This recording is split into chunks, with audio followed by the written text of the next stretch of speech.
নমস্কাৰ বন্ধু-বান্ধৱীসকলে, কি খবৰ আপোনালোকৰ? তো আপোনালোকক মোৰ YouTube channel Baruah tips and ব্লগছলৈ পুনৰবাৰ স্বাগতম জনাইছোঁ।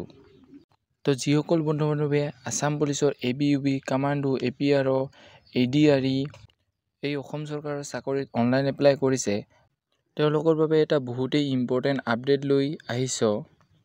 তো কি এই ইম্পৰ্টেণ্ট আপডেট জানিবলৈ ভিডিঅ'টো লাষ্টলৈকে চাব লাগিব। তো এইখিনিতে আপোনালোকৰ ওচৰত ৰিকুৱেষ্ট আছে, যদিহে আপোনালোকে আমাৰ চেনেলটো এতিয়ালৈকে ছাবস্ক্ৰাইব কৰা নাই তেনেহ'লে ছাবস্ক্ৰাইব কৰিব আৰু কাষতে থকা বেল আইকনটো দবাই অলপ প্ৰেছ কৰিব, যাতে আমি দিয়া এনেকুৱা জব ইনফৰমেশ্যনৰ ভিডিঅ' আপোনালোকে প্ৰথমতে পাব পাৰে। তো বলক আজি ভিডিঅ'টো আৰম্ভ কৰোঁ। তো আপডেটটো আহিছে অসম চৰকাৰৰ এমপ্লয়মেণ্ট এক্সচেঞ্জ কাৰ্ডক লৈ।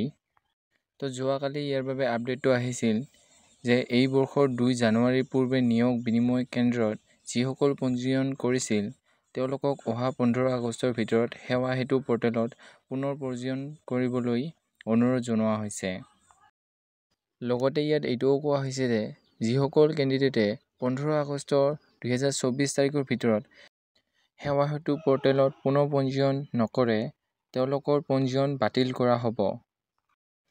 তো বন্ধু-বান্ধৱীসকল, আপোনালোকে হয়তো জানে যে অসম চৰকাৰৰ চাকৰিত এমপ্লয়মেণ্ট এক্সচেঞ্জ কাৰ্ডখনৰ কিমান প্ৰয়োজন। তো যিসকল বন্ধু-বান্ধৱীয়ে এতিয়ালৈকে এমপ্লয়মেণ্ট এক্সচেঞ্জ কাৰ্ডখন ৰেজিষ্টাৰ কৰা নাই তেওঁলোকে অতি সোনকালে কৰক, কাৰণ ইয়াৰ ৰেজিষ্টাৰ ডেট 15 আগষ্ট আৰু 15 আগষ্ট অহালৈকে ইয়াৰ ছাৰ্ভাৰ ডাউন হৈ পৰিব। তো আপোনালোকে এতিয়াই অতি সোনকালে ইয়াৰ ৰেজিষ্টাৰটো কৰি লওক, নহ'লে আছাম পুলিচৰ ABUB, কামাণ্ডো, APRO, ADRE আদি ইণ্টাৰভিউসমূহত আপোনালোকে ইণ্টাৰভিউ দিব নোৱাৰিব।